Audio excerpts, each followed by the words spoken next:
इस वीडियो में हम पढ़ने वाले हैं एनसीईआरटी कक्षा 9 की सामाजिक विज्ञान की जो पाठ्य पुस्तक है लोकतांत्रिक राजनीति वन, और उसमें हम पढ़ रहे थे यह अध्याय लोकतंत्र। लोकतंत्र का जो टॉपिक है, जो अब मेन हम जिस पर डिस्कस करने वाले हैं वो है लोकतंत्र ही क्यों। इससे पहले हमने जो पढ़ा था लोकतंत्र की विशेषताओं को पढ़ा था, और टॉपिक को शुरू करने से पहले हम जो देख लेते हैं ये पार्ट जिसको हमने आपको वर्क के लिए दिया था। तो आई थिंक आपने नहीं किया हो तो मैं इस वर्क को यहाँ कर रहा हूँ और आप यहाँ से इसको देख सकते हैं। ठीक है, ये पिछला वर्क है, उनको बस मैच करना है, मिलाना था बस इनको। देखिए, ठीक है, तो यहाँ पर दिया गया है भूटा नरेश ने घोषणा की कि आगे से वे चुने हुए प्रतिनिधि द्वारा दी गई सलाह पर काम करेंगे। चुने हुए प्रतिनिधियों द्वारा, ठीक है, तो चुने हुए प्रतिनिधियों के द्वारा, तो देखिए यहाँ पर नीचे दिया गया है ये चुने हुए नेताओं द्वारा फैसले। क्लियर। देखिए दूसरे में भारत से अनेक तमिल मजदूरों को श्रीलंका में वोट डालने का अधिकार नहीं दिया गया। ठीक है, नहीं दिया गया, इसका मतलब उनको ये नहीं पता है कि एक व्यक्ति एक वोट एक मोल कितना होता है। ठीक है, नेपाल नरेश ने राजनीतिक जमावड़ों, प्रदर्शन और रैलियों में क्या है, रोक लगा दी। ठीक है, उन्होंने क्या है, रोक लगा दी है। तो इसका मतलब क्या है, उनके अधिकारों का सम्मान नहीं रखा है। ठीक है, अब भारत के सर्वोच्च न्यायालय ने बिहार विधानसभा भंग करने को असंवैधानिक बताया है। इसका मतलब क्या है, इसका मतलब ये हो गया कि कानूनी रूप से क्या है, शासन होना चाहिए। ठीक है, अब बांग्लादेश की राजनीतिक पार्टी इस बात पर सहमत हुई, राजनीतिक पार्टियाँ इस बात पर सहमत हुई, किस बात पर सहमत हुई हैं, देखिए वो क्या, वो यहाँ पर मैच करेंगे कि स्वतंत्र और निष्पक्ष चुनाव होना चाहिए। ठीक है, ये सारे हमने क्या है, मैच कर दिए हैं और आप इनको बुक में इजीली कर सकते हैं। ठीक है, ये उन विशेषताओं से संबंधित टॉपिक था, इसलिए मैंने लास्ट वीडियो मैंने आपके लिए वर्क दिया था तो मैंने यहाँ पर कर दिया है। तो आप इजीली क्या है, इसको यहाँ से मैच करके अपनी बुक में भी कर सकते हैं, कॉपी में भी कर सकते हैं। क्लियर। चलिए चलते हैं अब आगे। अपना टॉपिक आज का क्या है, और वो है लोकतंत्र ही क्यों। भाई लोकतंत्र ही क्यों, हम लोकतंत्र पर ही क्यों बात कर रहे हैं, क्यों लोकतंत्र चाहिए। ठीक है, तो देखिए यहाँ पर वही बात आती है अध्यापिका की और बच्चों की, वो जो उन पर बहस चल रही थी, उनमें क्या चल रहा था कि छात्रों ने पूछा कि लोकतंत्र ही क्यों शासन सबसे अच्छा लगा लोकतंत्र का। ठीक है, तो इस सवाल पर सबने कोई ना कोई टिप्पणी उन्होंने की थी, सब टिप्पणी कर रहे थे, बच्चे भी कर रहे थे और जो उनकी अध्यापिका थी वो भी कर रही थी। तो लोकतंत्र के गुणों पर अब चर्चा करते हैं, वही सारे बच्चे जो हैं वो क्या है, अब चर्चा करते हैं। देखिए योलांदा जो हैं वो करते हैं, हम लोकतांत्रिक देश में रहते हैं, दुनिया भर में सभी जगह लोग लोकतंत्र चाहते हैं। जिन देशों में पहले लोकतांत्रिक शासन प्रणाली नहीं थी वहाँ भी अब इसे अपनाया जा रहा है। सभी महान लोगों ने लोकतंत्र के बारे में अच्छी अच्छी बातें कही हैं। क्या इतने से ही यह स्पष्ट नहीं हो जाता कि लोकतंत्र सबसे अच्छा है? क्या अभी इस पर बहस करने की ज़रूरत है? तो ये जो एक छात्रा है वो कहती हैं भाई सब लोग लोकतंत्र चाहते हैं, सभी देश इसको अपना रहे हैं धीरे धीरे, तो क्या ये अच्छा नहीं, सबसे अच्छा है, लोकतंत्र को सबसे अच्छा मानते हैं, क्या अभी इस पर बहस करना ज़रूरी है? वो ये मानती हैं। तो फिर तांग की नहीं है, वो कहती हैं लेकिन लिंगदो मैडम ने तो कहा था कि हमें किस चीज़ को सिर्फ इसलिए नहीं मान लेना चाहिए बाकी सभी ने उसे मान लिया है। क्या ऐसा नहीं हो सकता कि बाकी सभी लोग गलत रास्ते पर जा रहे हो? देखो इनका भी विचार सही है कि मान लीजिए सभी ने उसको मान लिया है और हो सकता है वो गलत हो। ठीक, तो गलत को अगर वो अपना रहे हैं तो क्या आप भी गलत को अपनाएंगे? वो ये कहना चाह रही है। अब जैनी है वो क्या कहती हैं, यहाँ यह गलत, हाँ यह गलत रास्ता ही है। लोकतंत्र ने हमारे देश को क्या दिया है, आधी सदी से ज़्यादा समय से लोकतंत्र है और तब भी देश में इतनी अधिक गरीबी। देखिए इनकी बात, ये बच्चे बहुत ही गहराई से बात कर रहे हैं। इन्होंने कहा इतनी गरीबी है, आधी सदी बीत गया और हमारा देश जब से लोकतंत्र है, कब से, 1947 में आज़ाद हुआ और 1950 में गणतंत्र। इसके बाद से देखिए गरीबी कितनी है, इस पर वो विचार करना चाह रही है कि लोकतंत्र ने क्या दिया है। जैनी ये कहते हैं, देखो सबका अपना अपना विचार है। रेबियान क्या कहते हैं, लेकिन लोकतंत्र इसमें क्या कर सकता है। क्या हमारे यहाँ लोकतंत्र के कारण गरीबी है या फिर लोकतंत्र होने के बावजूद भी गरीबी है। अब ये कहते हैं क्या इसका दोषी लोकतंत्र है कि गरीबी है। ठीक, विचार तो बहुत अच्छे हैं, सभी अच्छे विचार कर रहे हैं। आप भी ऐसी चर्चा में पार्टिसिपेट कर सकते हैं। जैनी कहते हैं जो भी है इससे क्या फ़र्क पड़ता है, मुद्दा यह है कि हम इसे शासन का सर्वश्रेष्ठ रूप नहीं मान सकते। लोकतंत्र का मतलब है अराजकता, अस्थिरता, भ्रष्टाचार और दिखावा। राजनेता आपस में ही लड़ते रहते हैं, देश की परवाह नहीं है। देखिए इन बच्चों की बात को देखा जाए तो राजनेता देश में बहुत अच्छा कार्य कर सकते हैं। देखिए उन पर ये सीधी आलोचना कर रही है, क्या है देश में लोकतंत्र होने के बावजूद भी क्या है, अराजकता, अस्थिरता है, भ्रष्टाचार है, दिखावा है, राजनेता आपस में लड़ रहे हैं। ये बच्चे इतनी गहराई से डिस्कशन कर रहे हैं। अब पाइमोन वो क्या कहती है, तो फिर इसकी जगह कौन सी प्रणाली होनी चाहिए। क्या अंग्रेजी हुकूमत वापस लाई जाए, बाहर से किसी राजा को देश पर शासन करने के लिए बुलाया जाए। अब ये नया पॉइंट देती हैं कि अगर लोकतंत्र नहीं होना चाहिए, लोकतंत्र से ये सारी परेशानियां इकट्ठी हो रही हैं, तो क्या होना चाहिए। क्या अंग्रेजी प्रणाली को दोबारा से लिया जाए या बाहर से किसी को शासन करने के लिए बुलाया जाए। देखिए गहन चर्चा हो रही है, रोज़ जो है वो पता नहीं, पर मुझे लगता है कि देश को एक मजबूत नेता की ज़रूरत है। ऐसे नेता की जैसे चुनाव की, संसद की परवाह न हो, एक ही नेता के पास सारे अधिकार हो, देश के हित में जो कुछ ज़रूरी हो वह सब करने में उसे सक्षम होना चाहिए। सिर्फ इसी से देश से गरीबी और भ्रष्टाचार खत्म हो जाएगा। बात किसकी हो रही है, गरीबी और भ्रष्टाचार की। लेकिन चुनाव होता है, चुनाव में लाखों करोड़ों अरबों पैसा खर्च होगा और नेता बन जाएंगे। जब नेता बन जाएंगे तो क्या करेंगे, उस लाखों करोड़ों जितना वो खर्च हुआ है पहले उसको इकट्ठा करेंगे, उसके बाद में कोई विचार करेंगे कि हाँ और कुछ विकास किया जाए। तो कहाँ से गरीबी और भ्रष्टाचार खत्म हो जाएगा, इनका ये मानना है। ठीक, अब साथ में ही कोई पीछे से चल रहा है, इसी को तानाशाही कहते हैं। क्या चल रहा है, इसी को तानाशाही कहते हैं कि चुनकर तो आ गए और गरीबी और भ्रष्टाचार का, रोजगार का कोई भी ख्याल नहीं है। ठीक है, दो ही जो हैं वो क्या कहते हैं, अगर वह व्यक्ति सत्ता में उपयोग सिर्फ अपने लिए और अपने परिवार के लिए करने लगे तो क्या होगा। अगर वह खुद भ्रष्ट होगा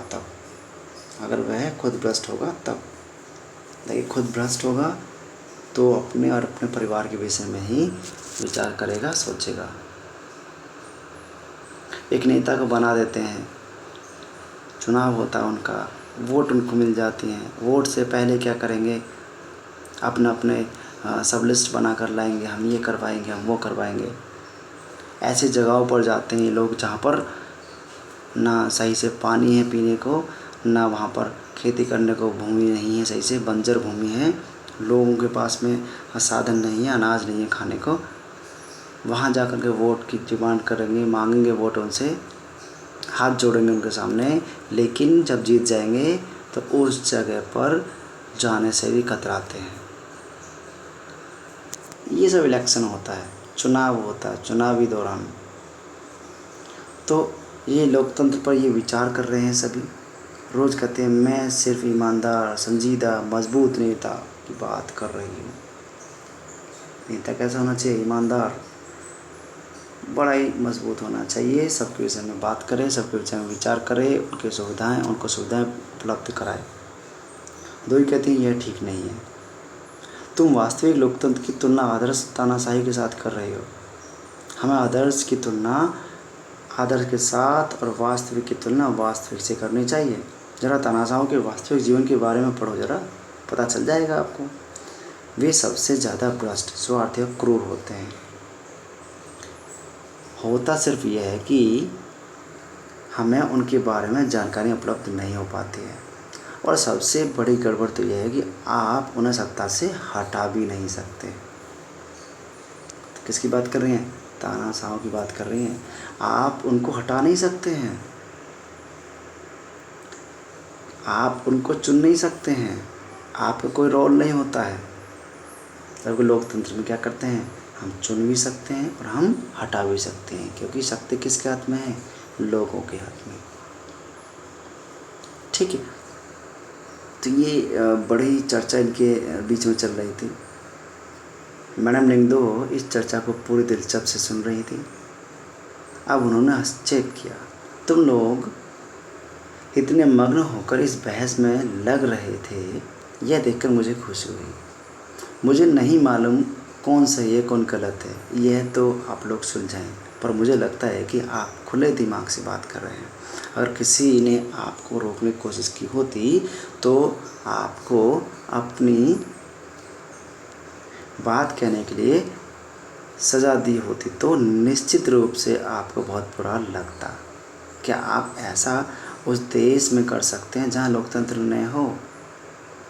क्या यह लोकतंत्र के पक्ष में एक अच्छा तर्क है?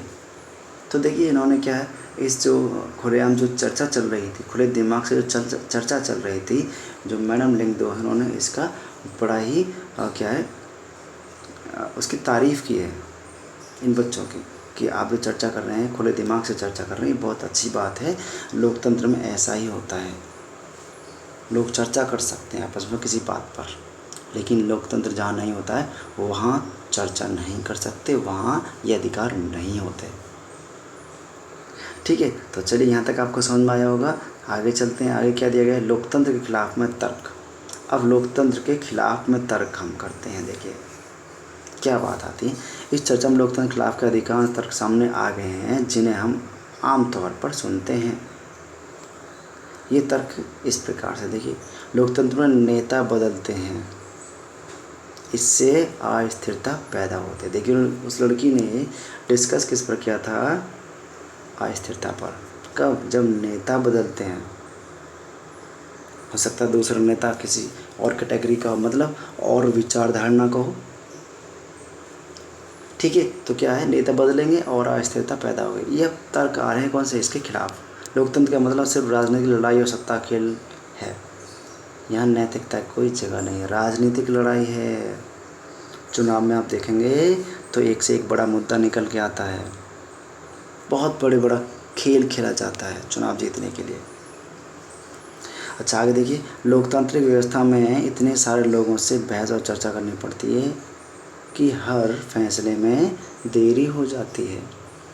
लोकतांत्रिक व्यवस्था में क्या है, देखिए तानाशाह क्या होते थे, उन्होंने एक बात पर डिस्कशन कर दिया तो वो क्लियर हो गया और उसको कह देते कि हाँ ये होना है तो होना है, चाहे उन्होंने लिखित में दिया हो चाहे उन्होंने मौखिक में दिया हो। लेकिन लोकतंत्र में ऐसा नहीं है। इस व्यवस्था में पहले चर्चा होगी, बहस होगी, उसके बाद में क्या है, कोई फैसला तब निकल के आता है और उसमें हो जाती है देरी। ठीक, यही लोकतंत्र है। चुने हुए नेताओं को लोगों के हितों का पता नहीं होता, इसके चलते खराब फैसले होते हैं। कभी कभी खराब फैसले हो जाते हैं क्योंकि नेताओं को लोगों के हितों के विषय में पता नहीं होता। क्यों नहीं पता होता? क्योंकि लोग वहाँ पर जाते ही नहीं हैं, उनके पास में जाते ही नहीं हैं चुनने के बाद, और चुनने से पहले तो पहुँच जाते हैं। उनसे विचार करेंगे, उनके घरों में बैठकर खाना तक खाएंगे, लेकिन जब चुन जाते हैं तो उन्हें भूल जाते हैं, उन क्षेत्रों को भूल जाते हैं जिनमें वो वोट मांगने गए थे। लोकतंत्र में चुनावी लड़ाई महत्वपूर्ण और खर्चीली होती है, इसलिए इसमें भ्रष्टाचार होता है। देखिए इस पर भी बात आ गई, चुनावी लड़ाई कितनी कैसे होती है, खर्चीली।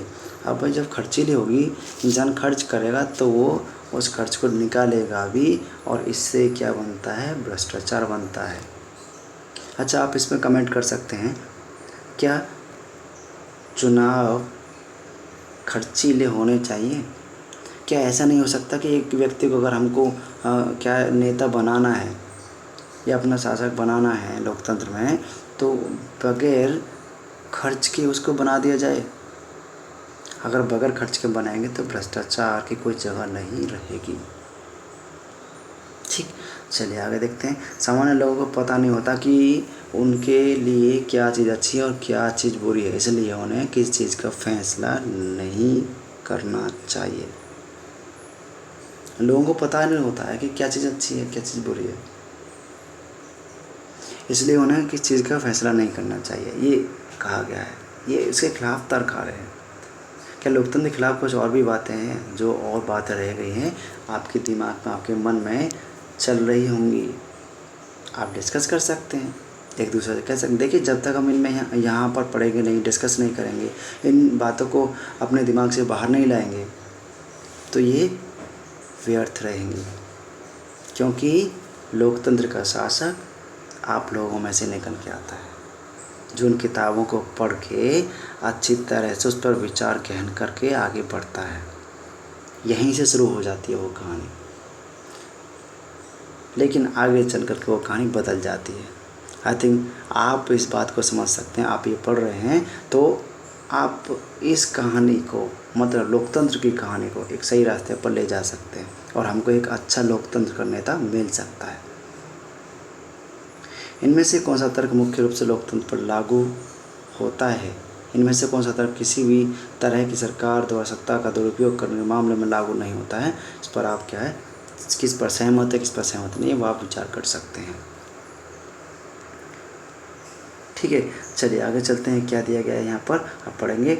निश्चित रूप से लोकतंत्र सभी समस्याओं को खत्म करने वाली जादू की छड़ी नहीं है। लोकतंत्र ने हमारे देश में या दुनिया के अन्य हिस्सों में भी गरीबी नहीं मिटाई है। सरकार के स्वरूप के तौर पर लोकतंत्र से इतनी बुनियादी चीज़ों को देखता है कि लोग अपने बारे में खुद फैसले करें। इससे इस बात की गारंटी नहीं हो जाती कि सभी फैसले अच्छे ही होंगे। लोग गलतियां भी कर सकते हैं। इन फैसलों में लोगों को भागीदार बनने से फैसलों में देरी भी होती है। यह भी सही है कि लोकतंत्र में जल्दी जल्दी नेतृत्व परिवर्तन होता है। कई बार बड़े फैसले और सरकार की कार्यकुशलता पर भी इसका बुरा असर पड़ता है। अब जो हम तर्क जो कर रहे थे, उसके खिलाफ जो तर्क था, उसका थोड़ा डिस्कशन यहाँ दिया गया है कि देखिए, कभी कभी क्या है भाई, लोकतंत्र से ही गरीबी नहीं हटाई जा सकती है। बुनियादी चीज़ों को क्या है देखा जाता है, और कोई फैसले हैं जब सबके विचार से आएंगे तो लगभग वो उनमें देरी होगी, और कभी कभी क्या है गलतियाँ उनमें हो जाती हैं, क्योंकि इंसान गलतियों का पुतला है।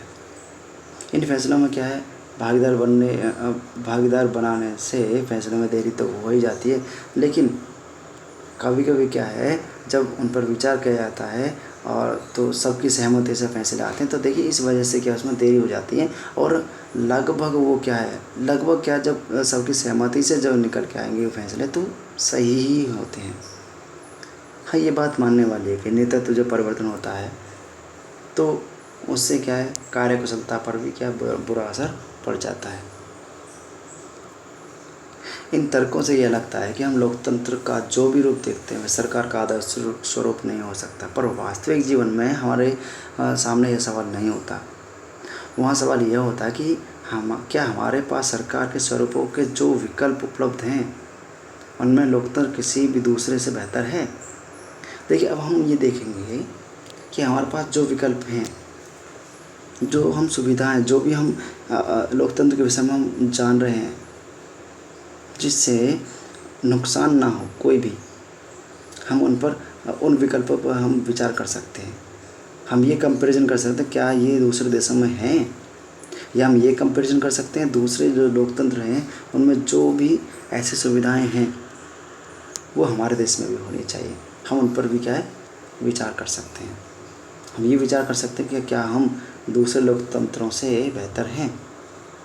ठीक है, चले लोकतंत्र के पक्ष में अब तर्क। अभी हमने क्या विपक्ष में यानी उसके खिलाफ हमने तर्क देखे थे, अब इसके पक्ष में देख लेते हैं। तो देखिए, चीन में यहाँ बताया गया, देखिए 1958-61 के दौरान क्या था, अकाल पड़ा था चीन में। देखिए और विश्व इतिहास का सबसे भयावह अकाल था। 1958 से लेकर के 1961। ठीक, अब क्या है, इसमें करीब 3 करोड़ लोग क्या है भूखे मरे थे। अब भारत की स्थिति देखिए, उस वक्त क्या है, चीन से कोई ज़्यादा अच्छी नहीं थी, फिर भी भारत में क्या है, चीन के समान अकाल भूखमरी की स्थिति नहीं आई, भारत में नहीं आई। देखिए चीन में स्थिति ऐसी आई थी।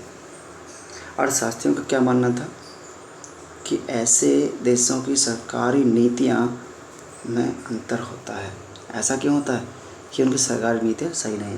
भाई देखिए, अकाल पड़ रहा है तो उनके पास में इतना भोजन होना चाहिए था कि सब लोगों तक वो पहुँच जाए, उन्हें स्टोर करके रखना चाहिए था। लोकतंत्र में, भारत में लोकतांत्रिक व्यवस्था होने से भारत सरकार ने खाद्य सुरक्षा मामले में जिस तरह से काम किया है, वैसा करने की ज़रूरत चीनी सरकार ने भी महसूस नहीं की। यही था, खाद्य सुरक्षा जो अधिनियम होता है, खाद्य सुरक्षा जो होती है, वो ज़रूरी था। अगर अकाल पड़ता है तो चीनी सरकार को ये इस पर महसूस करना चाहिए था कि हमें अपने खाद्यों की सुरक्षा करनी चाहिए थी, पहले से हमको स्टोर करके रखना चाहिए था, भंडारण करके रखना चाहिए था। और शास्त्रियों का यह भी मानना है कि किसी भी स्वतंत्र और लोकतांत्रिक देश में कभी भी अकाल पड़ सकता है और बड़ी संख्या में भुखमरी सामने नहीं आई। मतलब क्या है, किसी भी स्वतंत्र लोकतांत्रिक देश में कभी भी बड़ा आकार और बड़ी संख्या में भुखमरी सामने नहीं आई। अगर चीन में भी बहुदलीय चुनावी व्यवस्था होती तो विपक्षी दल होता और सरकार की आलोचना करने वाले स्वतंत्र मीडिया भी वहाँ पर होती। देखिए, लोकतंत्र में यही सबसे अच्छी बात है कि विपक्षी दल होता है और वो नुक्ताचीनी करता ही रहता है। कोई कार्य सही नहीं हो रहा है, तुरंत विपक्षी दल बोलेगा, आलोचना करेगा, मीडिया तुरंत सबको बताएगी। तो सवाल इतने सारे लोगों का भूखा मरने का नहीं होता। ठीक है, तो यही दिया है। चीन में एक ही सरकार की क्या थी, सत्ता थी, बहुदलीय चुनाव, बहुदलीय सरकार नहीं थी। यह उदाहरण लोकतंत्र को सर्वश्रेष्ठ शासन पद्धति बनाने वाली विशेषताओं में से एक है। कौन सा उदाहरण? कि बहुदलीय व्यवस्था होती है, विपक्षी दल होता है, ये व्यवस्था लोगों की ज़रूरत के अनुरूप आचरण करने के मामले में लोकतांत्रिक शासन प्रणाली किसी भी अन्य प्रणाली से बेहतर है। गैर लोकतांत्रिक सरकार लोगों की ज़रूरत पर ध्यान दे सकती है और नहीं भी, और यह सब सरकार चलाने वालों की मर्जी पर निर्भर करेगा। देखिए, गैर लोकतांत्रिक में क्या है, वो लोगों की सुख सुविधाओं पर ध्यान दे और ना दे, ये ज़रूरी नहीं है। लेकिन लोकतंत्र में तो ध्यान देना पड़ेगा, क्योंकि लोगों ने चुनाव किया है, लोगों ने खुद चुना है अपने शासक को, तो उनकी बातों को मानना पड़ेगा। अगर शासक को कुछ करने की ज़रूरत नहीं लगती तो उनको लोग इच्छा के अनुरूप काम करने की ज़रूरत भी नहीं होती। पर लोकतंत्र में यह जरूर नहीं है। शासन करने वाले आम लोगों की ज़रूरत पर ध्यान देना उनको पड़ेगा और तत्काल ध्यान देना पड़ेगा। इसलिए निष्कर्ष ये निकला कि लोकतांत्रिक शासन पद्धति दूसरों से क्या है, बेहतर होती है, क्योंकि यह शासन का अधिक जवाबदेही वाला स्वरूप होता है। समझ में आया ना, दूसरों से बेहतर क्यों होती है? दूसरे जो गैर लोकतांत्रिक जो शासन होते हैं वहाँ से क्यों? क्योंकि लोगों की बातों पर ध्यान दिया जाता है, उनकी ज़रूरत जो होती है उन पर ध्यान दिया जाता है। गैर लोकतांत्रिक सरकारों की तुलना में लोकतांत्रिक सरकारों के बेहतर फैसले करने का एक अन्य उदाहरण भी है। लोकतंत्र का आधार व्यापक चर्चा और बहस हैं। लोकतांत्रिक फैसले में हर दम ज़्यादा लोग शामिल होते हैं, चर्चा करके फैसले होते हैं, बैठक होती है। अगर किसी एक मसले पर अनेक लोगों की सोच लगी हो तो उसमें गलतियाँ गुंजाइश बहुत ही कम रह जाती है। इसमें कुछ ज़्यादा समय ज़रूर लगता है, लेकिन महत्वपूर्ण मसलों पर थोड़ा समय लेकर फैसले करने के अपने लाभ भी हैं। इससे ज़्यादा और गैर जिम्मेवार फैसले लेने की संभावना क्या है, घट जाती है। तो निष्कर्ष ये निकला, इस प्रकार लोकतंत्र बेहतर निर्णय लेने की संभावनाएं बढ़ाता है। पर देखिए जब कई लोग इकट्ठे होकर के एक बात पर विचार करेंगे तो उसमें गलतियों की संभावना तो कम अपने आप ही होगी। निर्णय आने में देरी होगी लेकिन बेहतर निर्णय आएगा। इसी से जुड़ा तीसरा तर्क भी, 2 तर्क हमने पढ़ लिए। तीसरा ये है, लोकतंत्र मतभेदों और टकरावों को संभालने का तरीका भी उपलब्ध कराता है। किसी भी समाज में लोगों के हित और विचारों में अंतर होगा ही। भारत की तरह बाहरी सामाजिक विविधता वाले देशों में इस तरह का अंतर और भी ज़्यादा होता है। अलग अलग इलाकों में अलग अलग तरह के जो समूह के लोग रहते हैं, विभिन्न भाषा भी बोलते हैं और उनकी धार्मिक मान्यताएं क्या है और जातियाँ क्या है, अलग अलग होती हैं। देखिए सब अलग अलग होगा तो सामाजिक विविधता भी पाई जाएगी। ये सामाजिक विविधता का उदाहरण है। और विचारों में भी अंतर होगा। दुनिया को